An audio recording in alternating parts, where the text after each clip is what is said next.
RTV app వార్తల్ని క్షణాల్లో చదివే అవకాశం ఉంటుంది. ఒక న్యూస్ పేపర్, ఒక టెలివిజన్ ఛానల్ మీ చేతుల్లో ఎప్పుడూ ఉంటాయి. ఆలీబాబా 40 దొంగల సినిమా వచ్చింది.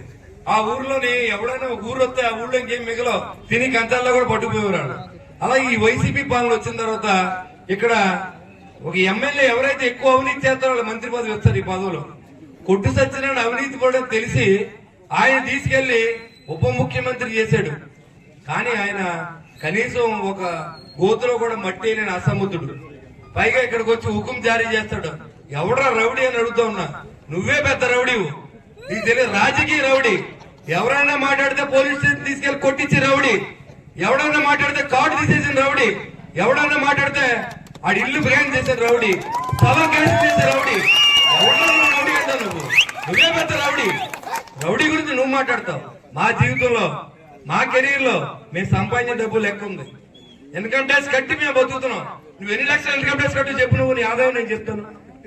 టీడీఆర్ బాండ్లు అమ్ముకుంటావు, సిగ్గు లేకుండా ఎవడైనా ప్లాన్ ఇస్తే దాంట్లో డబ్బు తీసుకుంటావు, అనాథాయిలు లేవడంతో.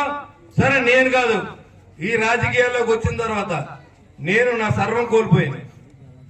నేను చెప్తున్నా, ₹1 అయినా అన్యాయక్రాంతంగా లంచం తీసి ఇంటికి పట్టుకెళ్తే నేను సర్వనాశం అయిపోతాను. పైగా నేను ఉరి తీసి చచ్చిపోతా ఎవడైనా మాట్లాడితే.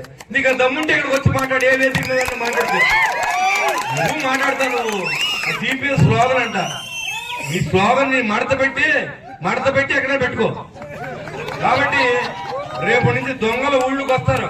మీరు అడగండి, అక్క చెల్లెళ్ళు, నా అక్క చెల్లెళ్ళు అంటాడు కదా. మీ అక్క చెల్లెళ్ళకి మీరేం చేశారు? మీ శరీరంలోకి నువ్వేం చేసావు? మీ అమ్మ నువ్వేం చేసావు అడగండి. అప్పుడు మీ అక్క చెల్లెలు కూడా చూస్తాడు. రెండోది, సంపూర్ణ మద్యపాన నిషేధం దశల వారి చేసి మీ దగ్గరికి ఓటు అడుగుతూ వస్తానని లేదా? మరి ఇప్పుడు ఏ మోకాలు ఎట్టుకొస్తారు? మాస్కులు వేసుకొస్తారంటే అడుక్కుంటా, ఓటేయండి అమ్మా మణి దోచుకుంటా, ఓటేయండి అమ్మా దోచుకుంటా అని అడుగుతారా ఏంటి? సిగ్గు శరం లేనటువంటి ఆ ముఖ్యమంత్రి, సిగ్గు శరం లేని కొడు సచ్చినానా రోడ్డు మీదకి వచ్చి మాట్లాడతావు. నువ్వే రౌడీవా? నువ్వే గోండావా? ఇవన్నీ చూసి మేము ఇక్కడికి వచ్చాం. నువ్వు రౌడీ అంటే మేము రౌడీ అయిపోయాం. 2014 సంవత్సరం నుంచి మున్సిపల్ చైర్మన్ గా చేసినప్పుడు ఏ పోలీసుని గాని, ఎవరిని గాని, ఏ రౌడీని గాని జరగకుండా చూసిన బాధ్యత నేను తీసుకున్నాను.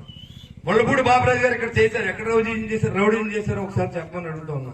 చంద్రబాబు నాయుడు సీఎం చేశాడు. ఆయన ఏమో రౌడీని చేశాడా? ఎవరు చూసి నువ్వు రౌడీ అన్నావు? ప్రజలకు ఒక బూత్ చూపించి నువ్వు మొత్తం మళ్ళీ ఎక్కుతా ఈ ఊరు సర్వనాశనం అయిపోతుంది. ఈ ఊళ్ళో మరి ఈ ఊర్లో, ఈ ప్రాంతంలో నువ్వేం చేసింది ఏం లేదు. చెరువులో మట్టి అమ్ముకున్నావు. నీ అనులైన ఉన్నటువంటి సర్పంచ్లు ఎవరుందో వాళ్ళు బాగుపడాలి తప్ప. వీడియోస్ కోసం ఛానల్ ని సబ్స్క్రైబ్ చేయండి. లేటెస్ట్ అప్డేట్స్ కోసం వాట్సాప్ ఛానల్ ని ఫాలో చేయండి. అండ్ లింక్ డిస్క్రిప్షన్ లో ఉంది.